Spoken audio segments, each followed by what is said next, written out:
Bienvenidos a Expreso de Oriente, soy Gabriel Colchen y esto es lo que veremos hoy. Golpe duro para el régimen de Bashar al-Assad en Siria. Varios grupos rebeldes lanzaron una importante ofensiva y lograron tomar Alepo, la segunda ciudad del país. Analizamos esta nueva etapa en la guerra siria. En Líbano, el cese el fuego que entró en vigor el 27 de noviembre es cada vez más frágil, con Israel y Hezbollah acusándose mutuamente de violar el acuerdo. Tendremos análisis desde el terreno. Y pese al cese el fuego, no todos los desplazados de Líbano pudieron volver a casa. Iremos hacia el Monte Líbano, donde misioneros latinos acogen refugiados sudaneses en un antiguo convento. Empezamos en Siria, donde se está llevando a cabo la mayor ofensiva contra Bashar al-Assad por parte de grupos rebeldes en los últimos años. El 1 de diciembre, el grupo islamista Hayat Tahrir al-Sham y varios rebeldes lograron tomar el control de Alepo mientras huía el ejército sirio. Una nueva fase de la guerra se abrió en un conflicto que está estancado desde 2011 y que ha dejado a 500.000 de víctimas. Veamos el informe. 2011, en medio de las primaveras árabes, la población siria se levanta contra el régimen de Bashar al-Assad, cuya familia está en el poder desde 1970, con reivindicaciones democráticas. Pero frente a la sangrienta represión del presidente, el conflicto se transforma poco a poco en guerra civil, con la multiplicación de grupos rebeldes luchando por el poder y actores internacionales involucrados. Uno de ellos, el grupo yihadista Estado Islámico, instaura un califato sobre los territorios del norte del país en 2014. Un grupo contra el que lucha una coalición internacional de la ONU y los grupos armados kurdos. Ellos logran en 2019 retomar gran parte de los territorios que estaban bajo la autoridad yihadista. Hoy en día el país está dividido entre 4 fuerzas principales. El ejército sirio de Bashar al-Assad, que está en el poder desde 2000 y está apoyado por Irán y Rusia. Las fuerzas kurdas que controlan el noreste del país, el grupo islamista Hayat Tahrir al-Sham, antigua rama de Al-Qaeda en Siria, y sus aliados rebeldes en el noroeste, y las fuerzas rebeldes sirias alineadas con Turquía en el norte. Pero en el contexto regional actual, el presidente Bashar al-Assad está debilitado, con Moscú ocupada en Ucrania y Hezbollah, el proxy de Irán, luchando contra Israel desde Líbano. Aprovechando esta situación, el grupo Hayat Tahrir al-Sham lanzó con sus aliados una ofensiva desde Idlib a finales de noviembre para luchar contra el régimen y logró tomar la ciudad de Alepo en solo 3 días. Alepo, segunda ciudad del país, había sido retomada por Bashar al-Assad de las manos rebeldes en 2016, lo que había sido una victoria clave para el régimen después de años de combates. Ahora el grupo islamista y sus aliados progresan hacia el sur y este del país, sembrando dudas sobre el posible curso de la guerra. Esta nueva ofensiva crea incertidumbre sobre el posible desarrollo de la guerra en Siria, ya que una multitud de actores están involucrados con intereses particulares. Primero, el ejército de Bashar al-Assad está debilitado. Hezbollah y Siria, sus aliados, no están en condición de apoyarlo de la misma forma como lo han hecho en el pasado. El grupo Hayat Tahrir al-Sham, antiguamente afiliado a Al-Qaeda, estuvo preparando esta ofensiva durante meses. Ahora intenta alejarse de la imagen de grupo yihadista y busca legitimidad ante la población. Por otra parte, Turquía, quien apoya a grupos rebeldes en el norte, vio en esta ofensiva la oportunidad de consolidar sus intereses en Siria, es decir, permitir el regreso de algunos de los 4 millones de sirios refugiados en su país y crear una zona tapón en su frontera para contener los grupos kurdos. Para analizar este complejo conflicto, conectamos con Ignacio Álvarez Osorio Alvariño, profesor de Estudios Árabes en la Universidad Complutense de Madrid.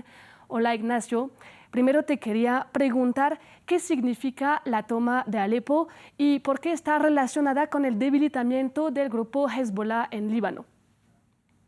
Sin duda, la toma de Alepo es un cambio importante, habida cuenta que la ciudad ha caído sin presentar resistencias en tan solo 3 días, y esto demuestra que el régimen sirio está en una situación completamente debilitada, entre otras cosas porque ha perdido a sus principales aliados. Rusia considera su máxima prioridad hoy la guerra contra Ucrania Irán está muy debilitado y Hezbollah está sufriendo, ¿no? Varios meses de ataques sin precedentes contra su cúpula política y su cúpula militar, que han prácticamente descabezado a la organización, ¿no? Con lo cual, esos tres aliados que eran claves para mantener en el poder a Bashar al-Assad están muy débiles, tienen otras prioridades y, por lo tanto, esto ha forzado, ¿no?, un cambio sin precedentes en el que la oposición y los grupos rebeldes se sienten con la capacidad para retar al propio régimen de Bashar al-Assad. ¿Y cómo está el equilibrio de poder en Siria entre Rusia, Irán y Turquía? Hay que tener que tanto Rusia como Irán y también Turquía forman el grupo de Astana, es decir, el grupo que ha negociado muchas desescaladas regionales, muchos altos fuegos dentro de Siria, pero está claro que no todos tienen los mismos intereses y mientras Rusia e Irán siguen respaldando de manera incondicional al régimen de Bashar al-Assad, Turquía quiere asegurarse el control de algunas zonas del norte y sobre todo da un respaldo muy importante y muy relevante a sus principales aliados, sobre todo a lo que se denomina el Ejército Nacional Sirio, que es el que controla muchas áreas fronterizas y el que está combatiendo a las milicias kurdas agrupadas en el frente, en las fuerzas democráticas sirias, ¿no?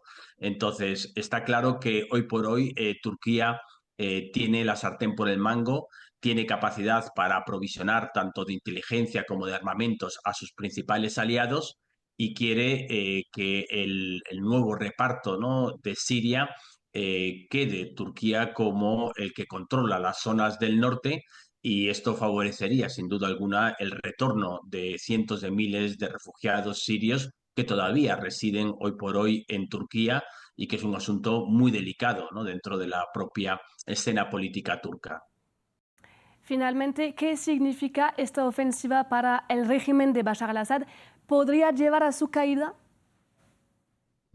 Yo creo que quizás la principal incógnita por responder es precisamente si estamos ante el principio de una ofensiva de mayor calado o si se trata simplemente de un toque de atención tanto a Rusia como Irán y como al régimen sirio para que las condiciones que demanda Turquía sean respetadas en un acuerdo definitivo. Hoy por hoy es impensable que esa ofensiva que han lanzado los grupos rebeldes avance hasta Damasco, ¿no?, que es una ciudad que no ha sido amenazada por los grupos rebeldes desde hace muchísimo tiempo, ¿no?, desde hace prácticamente 8 o 9 años, ¿no? Además, tenemos que tener en cuenta que Israel probablemente prefiere lo malo conocido que lo bueno por conocer. Está más interesada en el mantenimiento de Bashar al-Assad, que es un rival muy debilitado, al que de alguna manera no hay que temer y no está muy interesado en que lleguen, ¿no?, esos grupos rebeldes, en que hay grupos también de origen yihadista, como es la Organización de Liberación de Levante, no está interesado que ese grupo avance hasta Damasco y que controle el conjunto del país, ¿no? Gracias, Ignacio, por este análisis. Un placer. Pasamos ahora al Líbano, donde el cese del fuego es cada vez más frágil.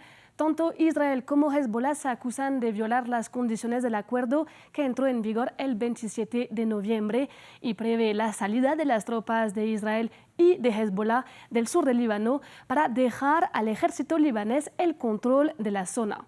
Pero los ataques israelíes ya dejan al menos 14 muertos desde el 27 de noviembre. Además, Israel amenazó que ya no hará distinciones entre Hezbollah y el Estado libanés si se reanuda la guerra.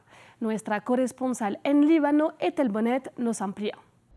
La situación en el Líbano sigue siendo crítica, con constantes violaciones del alto el fuego, tanto por parte de Israel como de Hezbollah, lo que pone en serio peligro la durabilidad de la tregua. Desde que entró en vigor el 27 de noviembre, las fuerzas israelíes han intensificado sus ataques con drones y fuegos de artillería, dejando víctimas mortales y heridos en la región. Al mismo tiempo, Hezbollah ha respondido con el primer ataque, lanzando varios cohetes contra posiciones militares israelíes cerca de la frontera, enviando un claro mensaje de advertencia para que cesen las violaciones. Aunque este lunes fue uno de los días más tensos de la entrada en vigor del alto el fuego, hasta el momento la pausa en los combates sigue en pie.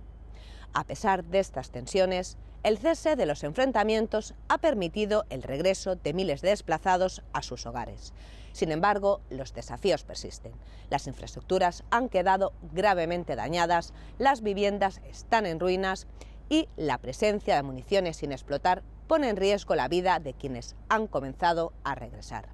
Según la Organización Internacional para las Migraciones, casi 600.000 desplazados, lo que equivale al 90% de las personas registradas en los centros de acogida, han regresado a sus comunidades devastadas por la guerra. Sin embargo, el retorno no es una opción para todos. En las aldeas fronterizas, ocupadas por el ejército israelí, el regreso sigue siendo casi imposible, ya que las autoridades israelíes han impuesto restricciones severas, advirtiendo a los residentes que no se acerquen al sur. La tregua sigue siendo extremadamente frágil, lo que amenaza cualquier posibilidad de una paz duradera. Y nos quedamos en Líbano, donde pese al cese el fuego, la guerra ha impactado no solo a sus ciudadanos, sino también a miles de migrantes africanos que otra vez enfrentan el abandono en medio de la devastación. En este escenario, un grupo de misioneros latinos ha convertido un antiguo convento en Monte Líbano en un refugio, brindando apoyo y algo de seguridad a unas 50 familias sudanesas desplazadas por el conflicto en Líbano. El informe es también de nuestra corresponsal, Ethel Bonnet. Andrés llegó a Líbano hace año y medio como misionero con el propósito de formarse en las Sagradas Escrituras y servir a comunidades vulnerables. Hoy el antiguo convento donde reside se ha transformado en un refugio para 100 desplazados sudaneses que buscan un lugar seguro tras escapar de los bombardeos. Nos dieron la opción nuestros superiores de quedarnos o irnos y bueno, como misionero es claro que vi que mi misión era estar acá, poder ayudar a los refugiados y que no sea tan difícil vivir el día a día en esta situación de guerra en la que están. Olivia, la madre de Andrés, decidió unirse desde Colombia para apoyar a los desplazados. Sin experiencia previa en la región ni conocimiento del idioma, encontró en la cocina una forma de conectar con ellos.